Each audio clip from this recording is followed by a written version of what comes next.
Hello students of BSc second year semester 4th. Here इससे पहले भी आपकी जो है फार्माकोजेनेसी वाली यूनिट चल रही है। इसी में ही नेक्स्ट टॉपिक है physical evolution of crude drug, कि ड्रग्स को हम कैसे पहचानते हैं या ड्रग्स कंटेनिंग प्लांट में क्या क्या करेक्टरिस्टिक्स होनी चाहिए। तो इससे पहले हमने ऑर्गेनोलेप्टिक स्टडी में देखा था कि किस तरह से हम उसकी माइक्रोस्कोपिक स्टडी करते हैं। देन आज जो है इसका हम किस तरह से फिजिकल इवोल्यूशन करेंगे क्रूड ड्रग का, जिससे उसका मूल्यांकन किया जा सके। इवोल्यूशन मीन्स मूल्यांकन। तो crude drug evaluate through physical method also. तो माइक्रोस्कोपिक मेथड के अलावा फिजिकल मेथड से भी जो है हम क्रूड ड्रग को इवेल्युएट कर सकते हैं या उसका मूल्यांकन कर सकते हैं। दीज मेथड्स आर, तो फिजिकल मेथड्स के अंदर जो इंक्लूड होंगे मेथड्स वो है, जैसे आपने केमिस्ट्री में पढ़ा है फिजिकल प्रॉपर्टी। जब हम किसी कंपाउंड की पढ़ते हैं तो सबसे पहले हम उसकी सॉल्युबिलिटी देखते हैं कि वो डिफरेंट सॉल्वेंट में किस तरह से सॉल्युबल है या नहीं है। सबकी नेचर अलग अलग होती है। कुछ अल्कोहल में सॉल्वेंट होते हैं, कुछ वाटर सॉल्वेंट होते हैं, वाटर में डिज़ोल्व हो जाते हैं, कुछ अल्कोहल में डिज़ोल्व होते हैं, कुछ एसीटोन में डिज़ोल्व होते हैं, कुछ फिनोलिक कंपाउंड में डिज़ोल्व होते हैं। तो जैसा उसका केमिकल नेचर है उसी के अकॉर्डिंग उसकी सॉल्युबिलिटी हमें दिखाई देती है। तो इस तरह से भी हम उसको इवेल्युएट कर सकते हैं। देन ऑप्टिकल रोटेशन, ये भी आपको पता ही होगा, केमिस्ट्री में आपने पढ़ा होगा, कार्बोहाइड्रेट वगैरह है तो इनमें जो है ऑप्टिकल रोटेशन की प्रॉपर्टी पाई जाती है। और इस ऑप्टिकल रोटेशन को हम पोलरीमीटर से मेज़र करते हैं। इसके लिए एक इंस्ट्रूमेंट है जिसको हम पोलरीमीटर कहते हैं, उससे हमें ऑप्टिकल रोटेशन की वैल्यू आ जाती है। तो सॉल्युबिलिटी, ऑप्टिकल रोटेशन, डिटेल क्या है, ये सब आप केमिस्ट्री में ध्यान से देख सकते हो। देन रिफ्रैक्टिव इंडेक्स, तो रिफ्रैक्टिव इंडेक्स जो है मोस्टली ये वर्ड जो है हम एसेंशियल ऑयल और फिक्स्ड ऑयल के लिए यूज़ करते हैं। तो इसका एक इंडेक्स बना हुआ है जिसमें सबकी वैल्यू अलग अलग है रिफ्रैक्टिव इंडेक्स की। तो जैसे लेमन ऑयल है, लेमन ऑयल की value 1.474 to 1.476, peppermint oil 1.40 to 1.467।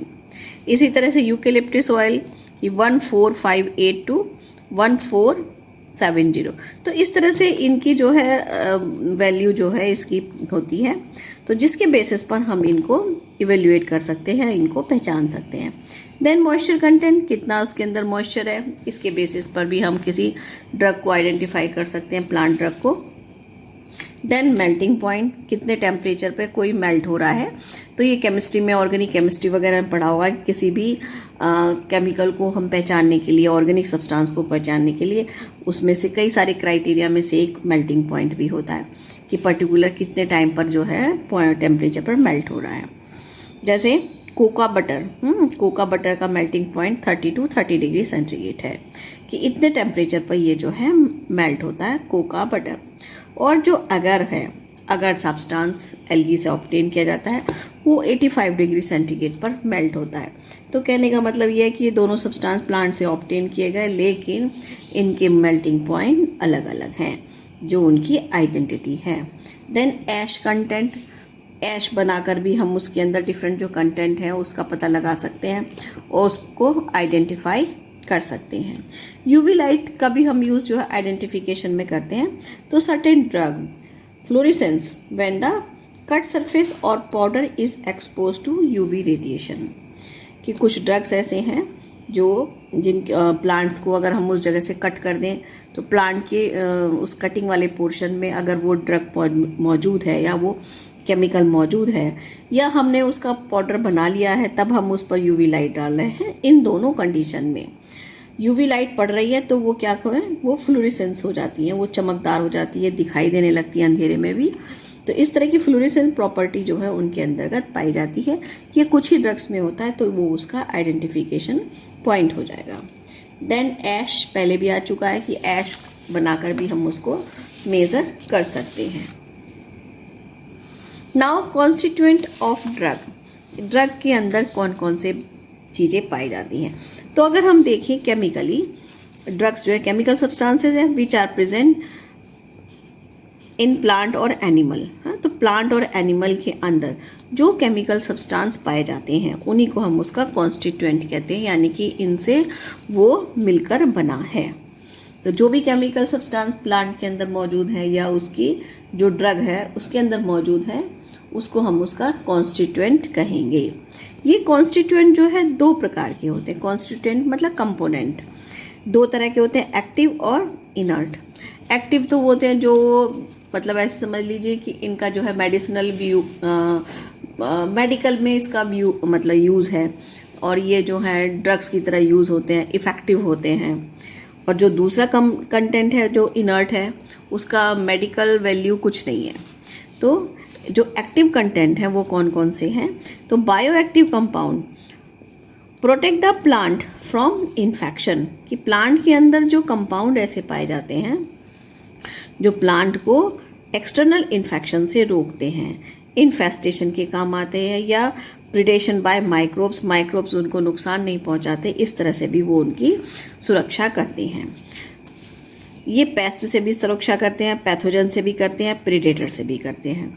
तो ऐसे जो कंपाउंड हैं जिसके कारण प्लांट का प्रोटेक्शन हो रहा है, उनको हम जो है बायो एक्टिव कंपाउंड या एक्टिव कंपाउंड कहते हैं। और ये थेराप्यूटिक प्रॉपर्टीज़ को शो करते हैं। थेराप्यूटिक मतलब कि इनसे जो है हम इसका यूज़ ट्रीटमेंट में करते हैं या किसी बीमारी को दूर करने में किया जाता है, इसको हम थेरेप्यूटिक प्रॉपर्टीज़ कहते हैं।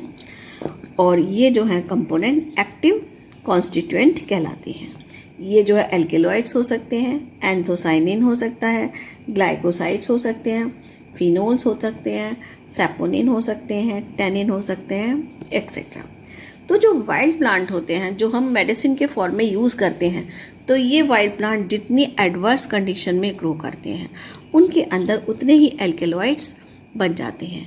या कभी कभी क्या होता है कि जब प्लांट किसी पैथोजन का इन्फेक्शन को टॉलरेट करता है तो उसमें अपने अंदर की इम्यूनिटी डेवलप हो जाती है, और वो उस पैथोजन को मारने के लिए फिनोलिक कंपाउंड भी ज़्यादा मात्रा में बनाने लगता है, जो उस माइक्रो ऑर्गेनिज्म की ग्रोथ को रोक देती है।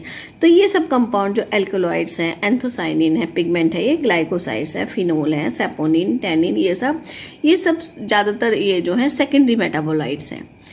प्लांट के अंदर दो तरह के मेटाबोलाइट्स बनते हैं मेटाबॉलिक एक्टिविटी के कारण, प्राइमरी मेटाबोलाइट्स और सेकेंडरी मेटाबोलाइट्स।